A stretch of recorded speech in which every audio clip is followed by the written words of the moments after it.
To be graded? No, it didn't. You didn't think yours took a long time? No. Oh, never mind. I thought it was I didn't notice. You left it out for a while.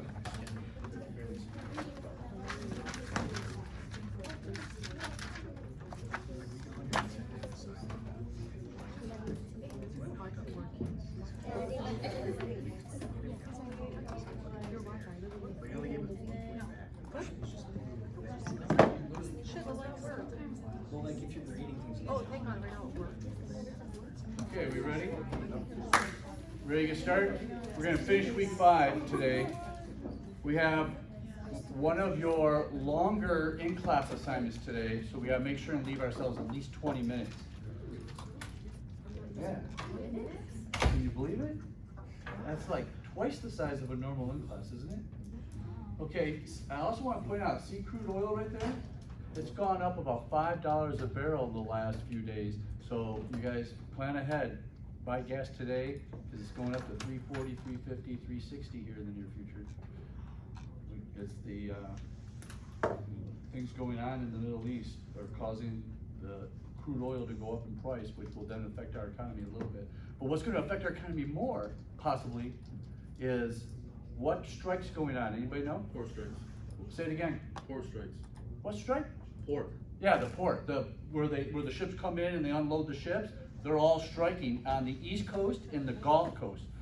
So it's not the West Coast, but the East Coast and the Gulf Coast, which is about, I think it's something like 70% of all shipments coming in. So we're only looking at probably, most companies have raw materials and retailers have inventory that are somewhere around 30 to 90 days to hold them over. So this strike isn't going to affect anything right away, but if this strike continues on past 30 days, you're going to start seeing all kinds of things affecting our economy. What a worse time too, because if it starts affecting it too fast, people go, oh, this problem's because of whatever, some politician or another, and then it'll sway the way they vote. To have crazy things happen in our economy, sway the way right before an election, usually is not a good thing for one or the other, for all those undecided. Okay, and they want to blame somebody for what's going on. So they're either going to blame the gas prices or the fact that products aren't getting into our country because of the strike that's going on.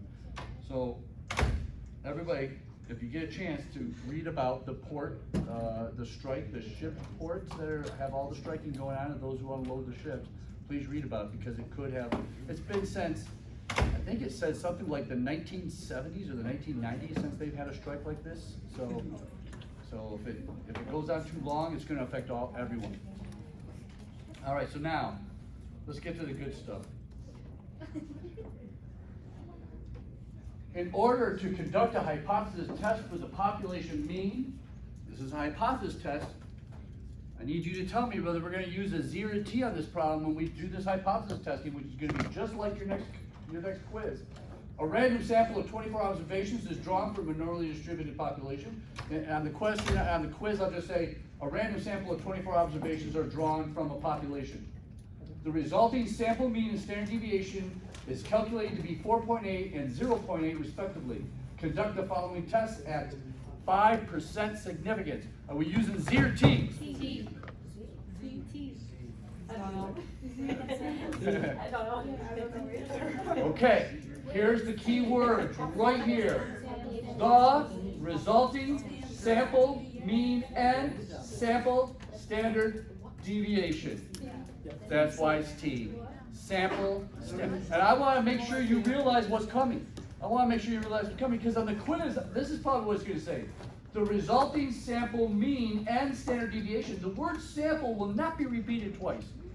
It will just say and sample standard deviation is calculated to be 4.8 and 0.8 respectively. It is still talking about the sample, so there's no reason to repeat the word sample twice. And you need to start realizing that so you know to use T. T, because the sample standard deviation. Here we go. A researcher wants to determine if the population mean is greater than 45. A random sample of 36 observations yields a sample mean of 47. Assume the population standard deviation is 8. Z or T? T. Z or T? I heard two different answers. T.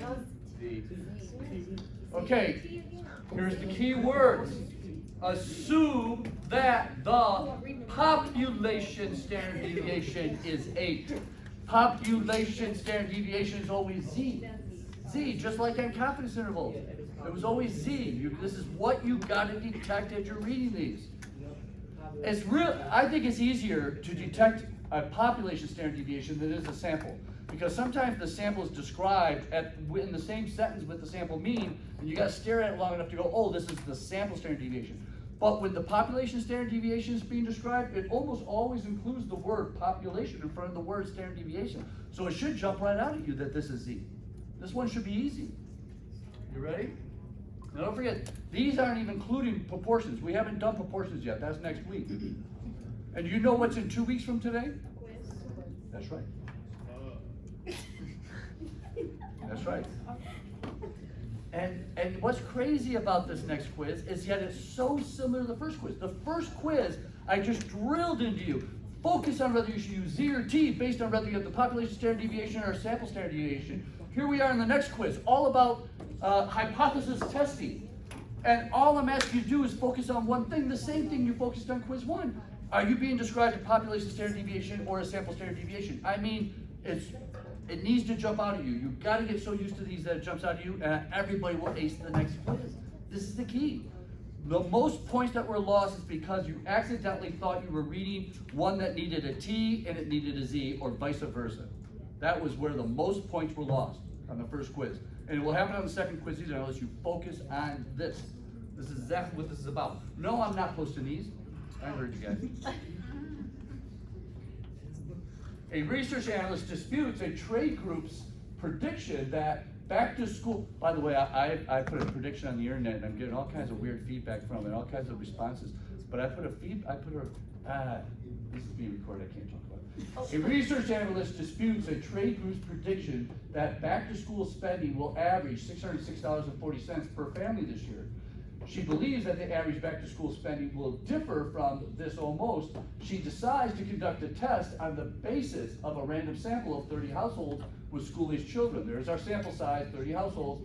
She calculated the sample mean to be $622.85. She also believes that the back-to-school spending is normally distributed with a population standard deviation of, is that 80 or 65? 65. She wants to conduct a test at 5% significance. Z or T? Z. Oh my God, we're all here. We've just checked in. Wow. Here's $1, here's $1, here's $1. You've been motivated. Wow. You're right, this is Z. Hang on now. Now we're really preparing for the quiz. Is this a two-tail or a one-tail hypothesis? Oh my God, I can't believe I just asked that question. I'm gonna get all kinds of answers, I feel it already. Is this a one-tail or two-tail? Should I read it again out loud? Okay, I won't. Read it one more time. I know this is the long one. The only reason I wouldn't put this on the quiz, there's just too many words. This would take too much time. We only have so much time on this quiz. Wait, right? you're not gonna tell us on the quiz? A research analyst disputes a trade group's prediction that back-to-school spending will average $606.40. There's the given average. This is not the sample average. This is the given average. This is our hypothesized average. If you remember from number 1C from last week's homework, the reason 40 and 42, you couldn't use both of them because in the hypothesis, it has to be the exact same number in the null and the alternative. And that number in this case is 606.40. There's your hypothesized mean. Then it says, she believes the average back-to-school spending will differ from that 606.40. Those are the words.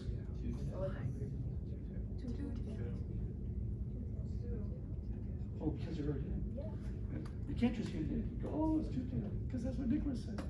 No, it is two-tailed. The key word was differ. It didn't say it's more than, it didn't say it's less than, it just says it's different, which carries both more and less than, and that's why it's two-tailed. I want to make sure you get this. We're going back to the top one. A researcher wants to determine if the population mean is greater than 45. A random sample of 36 observations, a sample mean 47. Assume the population standard deviation is 8. Two-tail or one-tail? That's right. You got it.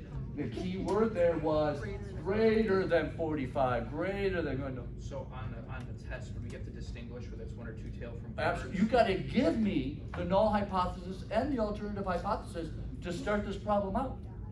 Now, here's where I need you guys to prepare for the quiz. We got to get to a point to where all I'm giving you is the data and some information. I'm not giving you the sample mean, I'm not giving you the sample standard deviation. If I didn't give you the population standard deviation, you gotta take the data, plug it into Excel, find the mean, and find the standard deviation, and use those numbers, and you're finding the sample, so you know to use T. We gotta get to the point to where you're not hand-fed all the information, you gotta find some of the information yourself with the data. That's where we're getting to, which happens to be, if anybody looked at the homework, I believe it's problem number 39. Has anybody looked at it? Yeah, It has data, doesn't it? And so you're gonna have to take that data from problem 39 in your homework, you're gonna have to add them up and divide by how many you have. I'd use Excel. What's the Excel function equation we use to find the mean of the data? Average, thank you, Nicholas. Average. And then, once we found the average, the same data is right there. What is the function, Excel function we use to find the standard deviation? S, T, D, E, V. There it is. Thanks, a lot of participation there, all with one letter. Thank you. Wow. All right, let's keep going. I think we got one more. A local brewery wishes to ensure an average of 12 ounces of beer is used to fill each bottle. In order to analyze the accuracy of the bottle process, the bottler takes a random sample of 48 bottles. The sample mean weight and the sample standard deviation of the bottles is 11.8 ounces and 0.8 ounces respectively. Z or T? T. T, because you were given the sample standard deviation. That last sentence says it right here. Matter of fact, I'm gonna read this like it's a quiz question.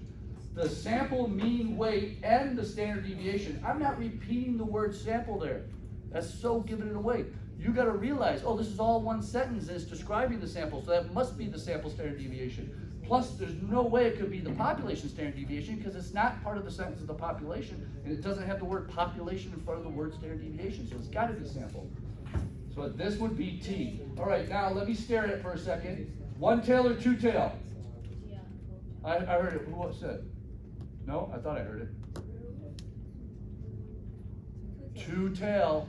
It doesn't say more than, it doesn't say less than, anywhere in there. It's just saying that whether it is 12 ounces or not. It either is or isn't, makes it two tail. Either it equals 12 or it does not equal 12. All right, that was our prep for the day. I said I was gonna bring those today.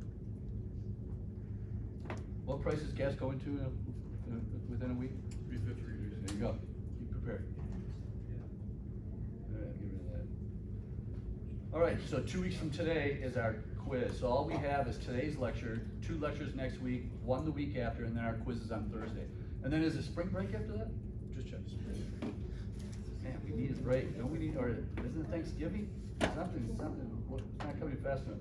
Okay, where are we starting here? We're going to part 2, right here. Okay, we're going back now to a Z problem. This is a Z problem. But what I want to do with this problem is I want to solve it both ways. I want to solve this problem using the p-value approach. I want to solve this problem using the critical value approach. The third approach, which is the confidence interval approach, can only be used when it's a two-tail. Let me repeat that because I didn't put that in last Tuesday's lecture. There's 3 different approaches to determine whether you're rejecting or not rejecting the null hypothesis.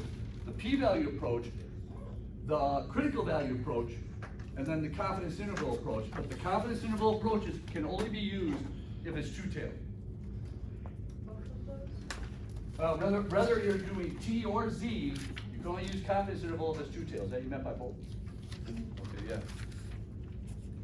So this happens to be a Z. This is a continuation from last week almost. What if it's one tail? Well, if it's one tail, you can use p-value approach and you can use critical value approach, but you can't use confidence interval. So now, in this case, the phone industry manager, we talked about this already, but we're going to talk about it again. The phone industry manager thinks our customers' monthly cell phone bills have increased and now average over $52 per month. Right there where it says over $52 a month, that's what made you, should have said to yourself, okay, this is one tail. This is a quiz question. Now I'm going to be asking you, give the null and alternative hypothesis. You're the one who's got to write this out. Make sure you write a H sub 0. Hang on, where is that? You get my point. H sub O or H sub 0. That represents the null. Don't forget, the equality always is in the null. Whether it's equal to, greater than equal to, or less than equal to, one of those three are the null. The equal's always in the null. Here's the alternative hypothesis. The mean is greater than 52. The alternative is always the opposite of the null. The null is always what we've assumed over time, what has been given to us. The alternative hypothesis is what we're trying to prove. Is the opposite of the null, opposite of what's given, what we're trying to prove. And what this person is trying to prove is that the average cell phone bills are now over $52. That's what they're trying to prove. So the alternative should say the mean is greater than 52, because that's what's trying to be proved. So now, we go ahead and, also don't forget, this sentence will say the population standard deviation is equal to 10. So we know we're using Z here, because population standard deviation. So now we go ahead and say 10%. We're going to find that critical Z. Don't forget how to find critical Z.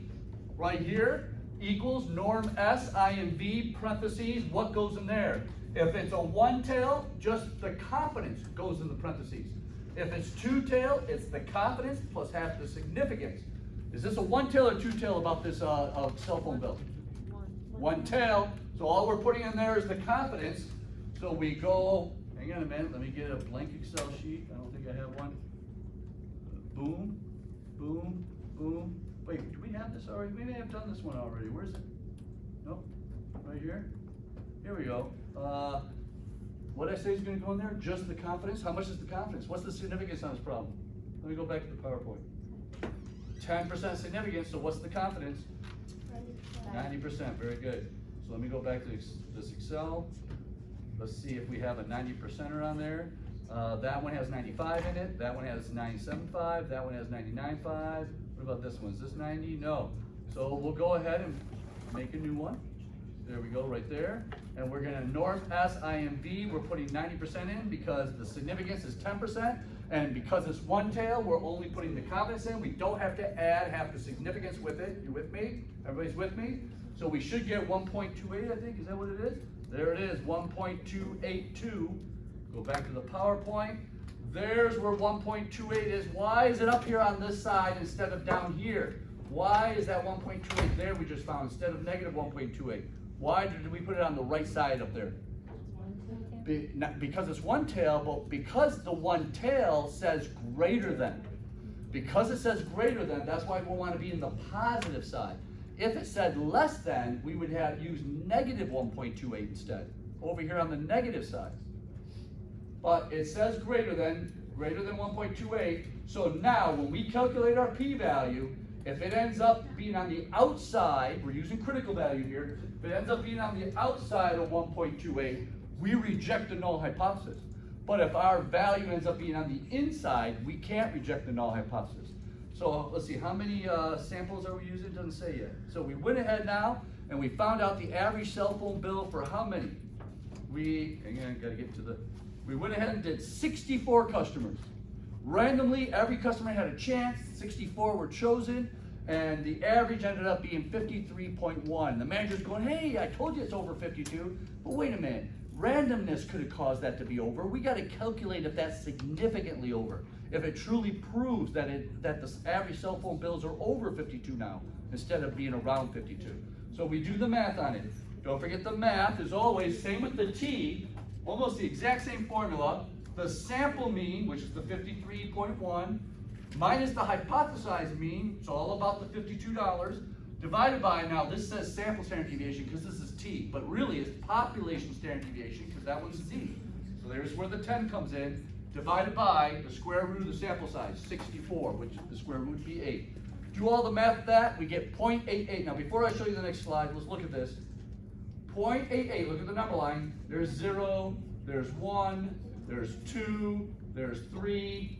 0.88 is going to end up way up here, inside of that 1.28. Since it's on the inside, we cannot reject the null, and that's what this says right here. There it is, 0.88 lands inside the 1.28, so we cannot reject the null hypothesis. Do not reject null since 0.88 is inside, less than or equal to, the 1.28, the critical Z that we were comparing it to. Everybody sees how to do this using critical value, right? And if we were to use p-value, we would get the same result. We cannot reject the null hypothesis. How do we get, let's go ahead and let's do p-value now. We're taking the same problem. You ready? Where's our formula? I put it up here. Here it is right here. If z is negative, we're using equals norm dot distribution that calculates z, comma 0, comma 1, comma 1.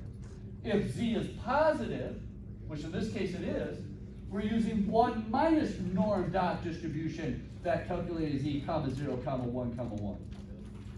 So we're going to find p-value, and it should be more than 10%, because we already know from critical value we can't reject this. If it's less than 10%, we would be rejecting. And we're also, no, let's keep going. We're not multiplying it by 2 either. So let's find the p-value. Here we go. 0.88 is our z. So equals norm dot dist, parentheses, 0.88. I made a mistake. Anybody know the mistake I just made? Anybody see it before I hit enter? 1 minus. 1 minus, because it's a positive. I just got done saying positive z, you gotta put a 1 minus in front. Watch what happens if I don't put the 1 minus. This p-value is gonna be off the chart big. Oh, it's 81%. There's no such, p-value of 81% doesn't make sense. It's so far from 10%, it's not even worth comparing. We obviously made a mistake, so we're gonna put the 1 minus. Would it also be correct if you did -0.88? Well, if you calculated a negative 0.88, then you would not want the 1 minus in front. Yeah, but can you just? Yeah, you could, but that's not the proper way of doing it. I don't want to say it out loud, Okay. but you could do that, yes. But then would I get points off? I don't know. Probably. We want to see if it works. She's saying, what if you just make the z that you calculated a negative instead of put 1 minus in front? And she's right, it will get you the same answer. But here's the answer right there. Now, do we multiply this times 2? Anybody remember what I just said?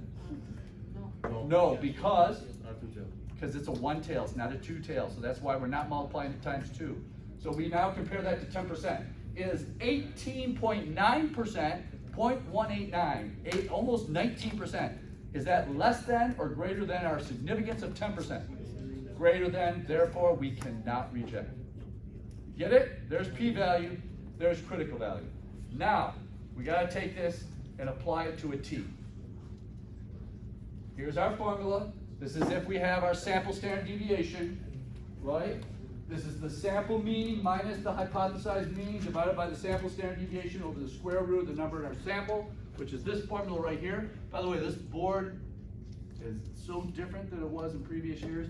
Every time I try to write on it, it just comes out really light, no matter how hard I push or anything. So the board is not cooperating. This is the 5th week in a row. So there's the formula. Here's our example again. Now look at this example right here. Real quick, just by looking at it without even reading it, is it a 1 tail or a 2 tail? 2 tail it is. The hypothesis says the mean's equal to 168, and the alternative would be that the mean's not equal to 168. This is an example where we can use this. And we're going to use this right now to solve this one. This is called confidence interval. This is from week 1. No, week 2, because this is a sample standard deviation. So this is week 2. So let's do the confidence interval. Where's my pen? You ready? The mean, it says the sample mean is $172.50. We're trying to see if hotels in New York City are $168 or not. And we're assuming it's $168, but our research is going to tell us whether it's not $168. We went ahead and collected a sample of 25 hotels, got their prices per night, ended up being $172.50. We're going to take $172.50. We're going to add and subtract T. What confidence level or significance level is being used here? Anybody see the problem at the bottom there? 0.05, 5%. So we're going to find this T based on 5%. Here we go. Define that critical T. Here it is. That critical T says equals TIMB. There's a number there, which is going to be your significance, comma, degrees of freedom. But here's the deal. If it's a 1 tail, you double the significance is your first number. If it's a 2 tail, you put only the significance there. You just got done telling me this is a 1 or a 2 tail? Two-tail. So we're going to put just the significance there. Here we go. Let me get my Excel spreadsheet. Equals TIMV, parentheses, the significance was 5%, 0.05, comma, and the sample size, I can't remember the sample size. 24 is the sample size, so our degrees of freedom is? 25. Oh, 25 is our sample size, so our degrees of freedom is 24. Boom, here we go. There's our critical T. Let me get my pen. 2.06. 2.06. What's the next digit? 2.06. 4. Again, that's supposed to be a 4. 4 times. Let's go back to the problem. All right, here we go. Sample standard deviation, $15.40 over the square root of the sample size, which is 25. There's the setup. Now, this is just like week 2. We go through this, we calculate the upper and lower confidence interval around the sample mean of 172.50. Now, how do you determine whether to reject or not reject the null hypothesis? Once you find that upper and lower confidence interval, you then look to see if your hypothesized mean fits in between the intervals. If it does fit between the intervals, you cannot reject the null hypothesis. That average hotel might be around 168, even though we got 172.50. But if the 168 doesn't fit in the confidence interval, then you have evidence to reject the null hypothesis. That 172.50 is so far above 168, based on our sample size and the standard deviation, that we found evidence that it can't be 168. So here it is. If we do all the work of this and calculate it, here's our confidence interval.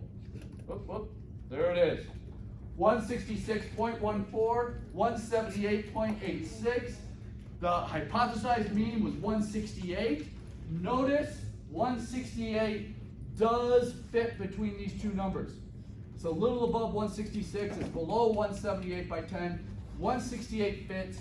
We cannot, where is cannot? We do not reject the null hypothesis. We did not find evidence that the average hotel price is different than $168.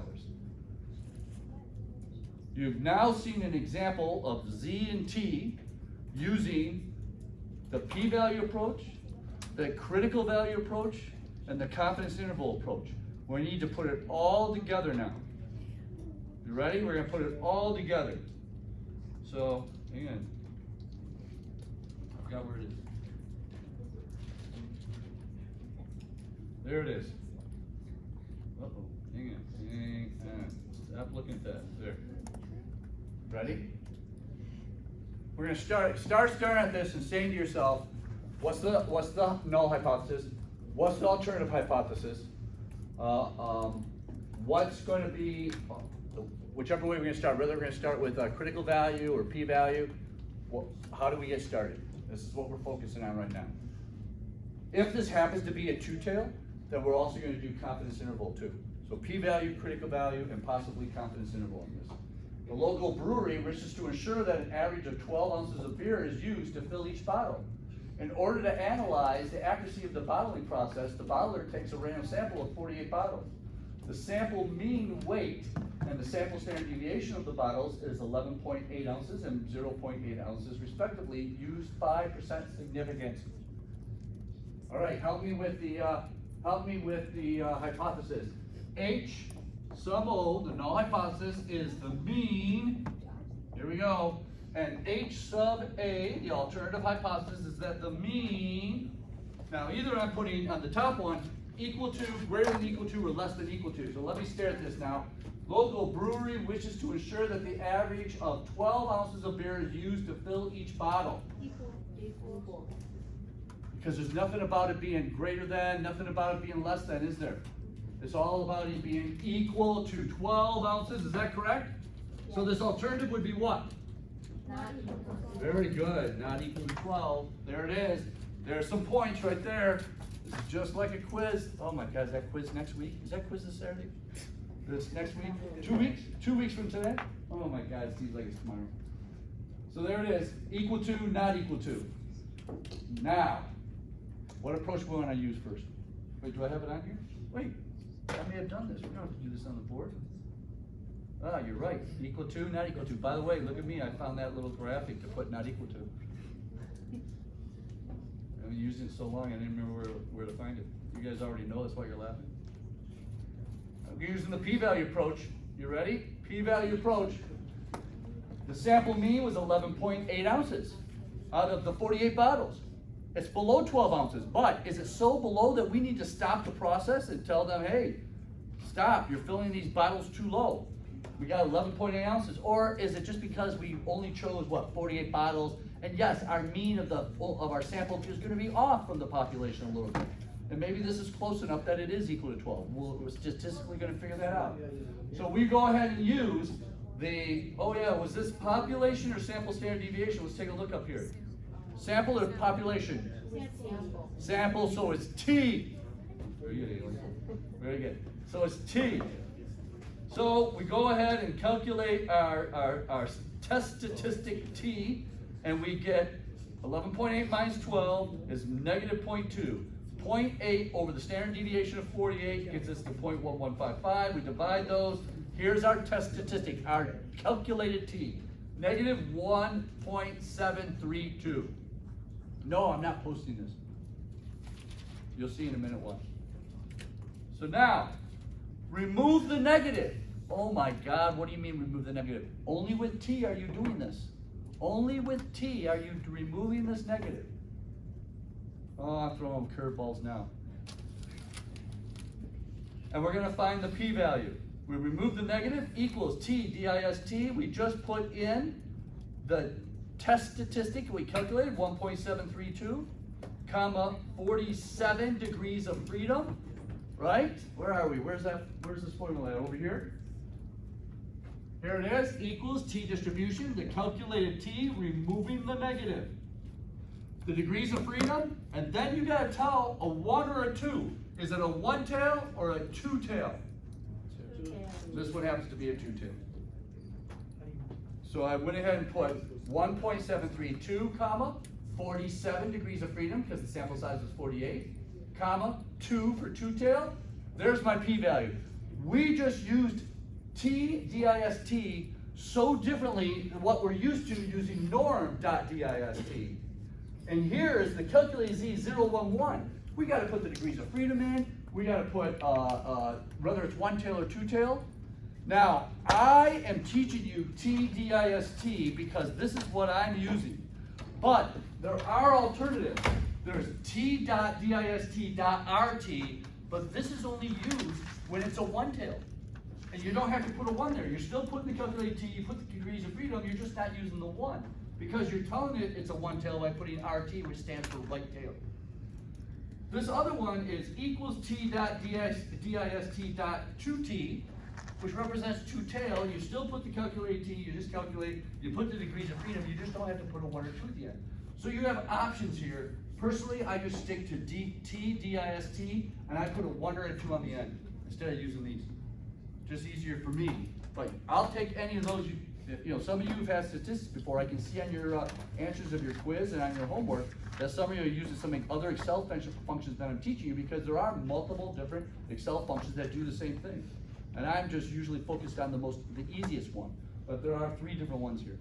So we enter that in, we get 0.0898. We got to compare that now. That 0.0898, by the way, is like almost 9%. And now we have to compare that to the significance. And the significance is 5%. Since 9%, almost 9%, is greater than 5%, we cannot reject the null. That even though those 48 bottles ended up being only 11.8 ounces instead of 12, it's not far enough below 12 ounces to say to us, hey, that machine's, you know, screwing up, or screwing, you know, you're not putting enough beer in those bottles. Something's wrong with that machine. It's not filling it up to 12 ounces. It's not saying that to us. We're too far above the 5% significance. Real quick, look at our p-value, 0.0898. If this question would have said, hey, this isn't so important, let's just use 10% significance. Now, would we reject the null or not reject the null? Reject or not reject, 10% significance. And our p-value is 0.0898. Reject. Reject, because our p-value is less than 10%. So that's how important it is for you to say, how important is this research? Should we use 5%? Should we use 10%? Like I told you, if it's something that humans are gonna be putting in their body, you gotta use less than 1%. That's how important the research has to be, the results. But if it's just, hey, are we filling that beer bottle too much? 5%, maybe 10%, 7%, 8%. So it just depends how important the results are, what significance you use. But the significance is picked out of the air by the researcher, based on how important they feel this research is, and the results have to be. Why'd you change the T from negative to positive? Because that's the only way dist. Let me show you what happens if I don't turn it to. That's just only, by the way, that's only for dist that you have to do that. Where is it? dist that you have to do that. So let me do it, here we go, equals T dist. I'm gonna use, what was our number? I forgot, it was positive. No, it wasn't. 1.732. 1.73. So I'm using negative 1.73, comma, degrees of freedom 24, comma, and this is a two-tail, right? Now watch what happens. The only difference is that I put a negative instead of a positive for that Z, or for that T. See, it says no calculation. It won't come up with an answer. You've got to switch that to a positive to even get an answer. So let me switch it. Boom, there it is. You said it's only for that first formula? Well, for any of these. All of these, that first number, even if it's negative, you gotta drop the negative. It's only with T's that this special thing exists. This is so hard to remember all these, so you guys gotta take good notes and have this ready to go. So you make sure, because I would definitely forget to remove the Z, or remove the negative symbol. And I would keep getting, and I'd be going, why am I not getting an answer? Why am I getting an answer? I'd end up wasting time. Go ahead, Mike. Even if T is positive, we don't like add a. No, if T is positive, you just go forward. It's only when it turns out to be negative that you drop the negative. Only when it turns out to be negative. This is for p-value approach for T when there's a sample standard deviation. Yes. Go ahead, I'm ready. Does that apply, like the positive thing, does that apply to all three of those? All three of those. I'm almost sure. I have not tested these two, but I'm almost sure it applies to all three of these, yes. That if you get a negative T calculated, you drop the negative for p-value approach. Okay, next approach, you ready? Is the critical value approach. Again, same information, critical value approach. So the same hypothesis above, equal to 12, not equal to 12 ounces of beer, or whatever's being filled in there. Same calculation for our test statistic T is still negative 1.732. That's where we're at. Think of a number line. Matter of fact, what is that? Negative 1.732. Look at my number line here.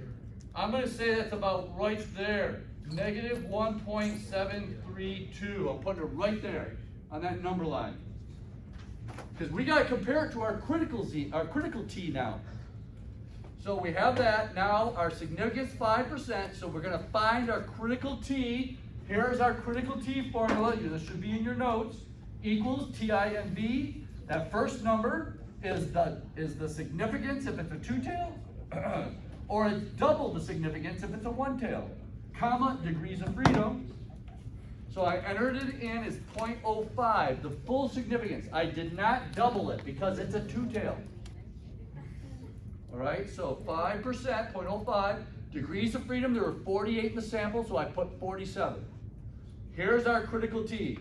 In this case, are we using the positive or the negative to compare this negative 1.732 up to? Positive, I'll put them both on there. I'm gonna put them both.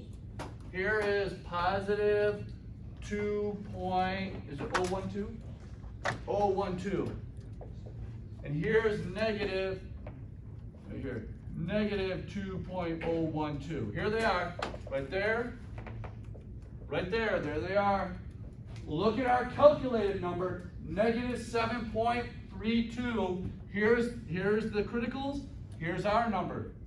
Are we inside or outside those critical 2.012s? Inside. We're inside, and inside always tells you you cannot reject the null hypothesis. We are inside. Since our test statistic is inside the critical values, we cannot reject the null hypothesis.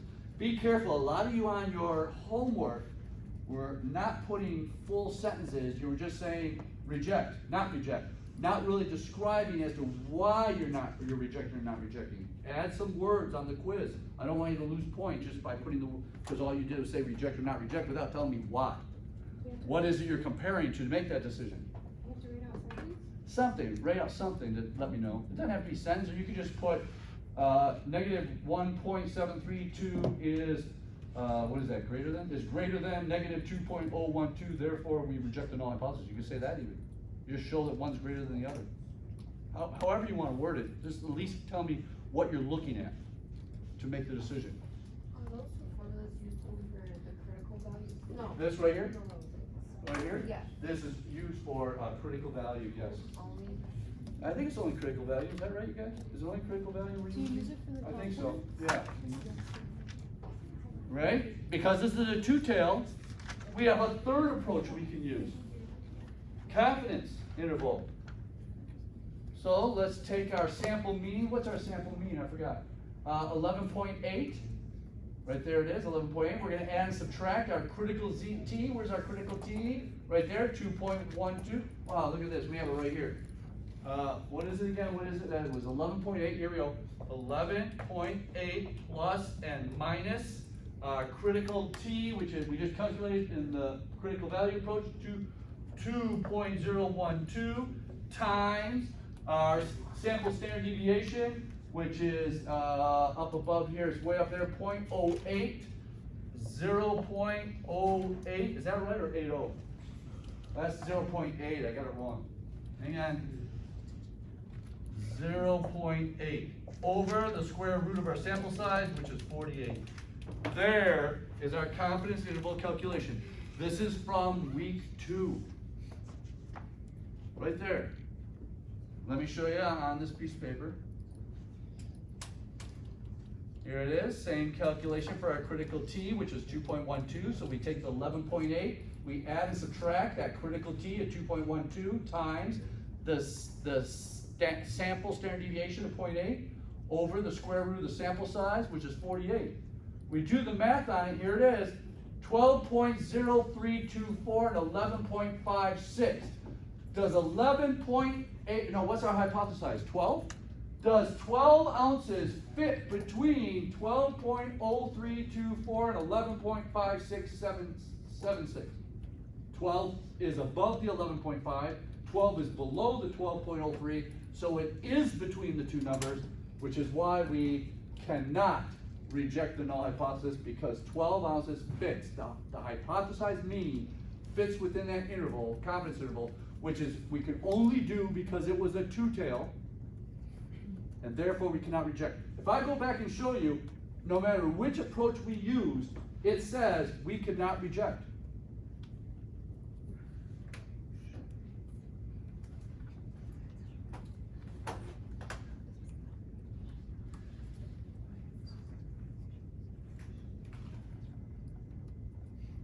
I can't get these lights to turn on. Maybe if I do that. Oh, there we go. I think number 39 is our homework. I should check before I do this, but look at number 40. Look at number 40. Wait, I can't see it. There we go. The mean is greater than or equal to 100. The mean is less than 100. One tail or two tail? That's it, correct, one tail. I'm jumping on a blank Excel sheet, and I'm grabbing this data. Here we go, 95, 99, 85, 80, 98, 97. Now, let me switch screens so you can see this. There's the data right there. This is just like a quiz problem. This is where you're told, hey, is it less, I forgot what the null hypothesis was. Here it is. Greater than or equal to 100, less than 100. Is all you're told. You're given this data. You're not given a population standard deviation. You're not given a sample mean, but you're given this data. When we calculate the mean of this data, we'll have the sample mean. When we calculate the standard deviation of this data, we'll have the sample standard deviation, and we now know to use T, and we can go forward and decide whether to reject the null hypothesis or not. Now, for those maybe who, I don't know, can't remember, equals average, there it is, average. Then I'm gonna highlight the cells, there they are. So the mean is 92.3333. Find the standard deviation, just as easy, equals STDEV, parentheses, here's the data, just highlight the data from there to there, hit equals, or enter. 7.891 is the sample standard deviation, and then you go from there. On a quiz, you're gonna give me those numbers, you're gonna give me that Excel equation, whatever cells you used, equals average, L7 to L12, maybe you used P7 to P12, doesn't matter. You're giving me that, and then you're gonna give me 92.333. And you're gonna say equals STDEV, parentheses, whatever cells you had your data in, and you're gonna give me that number, 7.891. And then you're doing your calculation using those numbers you just put on there. That's the point we gotta get to where you're given raw data and you can determine whether you use Z or P and calculate everything from that raw data with just a little bit of information given to you. So this is just like number 39 in your homework. You now have all the tools necessary to do your homework. I just want to refresh your memory as to what the assignment is real quick. I almost opened the answers. Hang on. So you have page 328, 35 A and B, show your manual details, define the test statistic, which is either T or Z. Oh no, these are all T's, aren't they? Because we're on week 5. So these are all T's. And then the Excel equation to find here's the Excel equation to find that critical value. You're using this T, I, and B. And then explain whether you can or cannot reject the null hypothesis using the critical value approach on this one. So you're using this critical value approach on that first one. Page 329 A and B, show your calculations to find the test statistic, your T. Use the Excel equation to find the critical value, TIMV. Then to explain whether you can or cannot reject the null hypothesis, use some words or show me what you're comparing to reject or not reject the null hypothesis. And this one says use the critical value approach. This one. Then you get to page 329, number 41. 41's your problem. Oh, 38. Who the heck sent me, who said that we had one where I'm giving you the raw data? Somebody sent me an email, was that the other class? I thought 39 was part of your homework. Someone said it, number 39. Really, was that you? Liliana? Well, I sent you 38. No, 39. No, I sent you 38. Somebody, I was darn. doing it at the same time. So I did not assign you a single problem that has individual data? Well, we need to add number 39 to the homework. I just want to get reactions. No. No one's even listening, Yeah, and I we're think we recording. should. If we do that, Oh my God. Anyway, we also have number 41, A, B, and C. Here's the difference with number 41. Show your calculations to give the Excel equation to use the p-value approach. P-value approach. That's this equation, T, DIST. Calculated T without the negative symbol. Remove the negative symbol. Degrees of freedom, 1 or 2 tail. That's how you're solving number 41. Everybody understand the homework? And I would practice number 39 or 40 if I were you. That's an optional problem for you because I didn't put it on the original assignment. But I would practice either number 39 or 40 also from that same page. All right. How we doing? We doing okay? I think that's all we need to learn. We get extra credit if we do 39 and 40 on the homework? There is no such thing as extra credit, but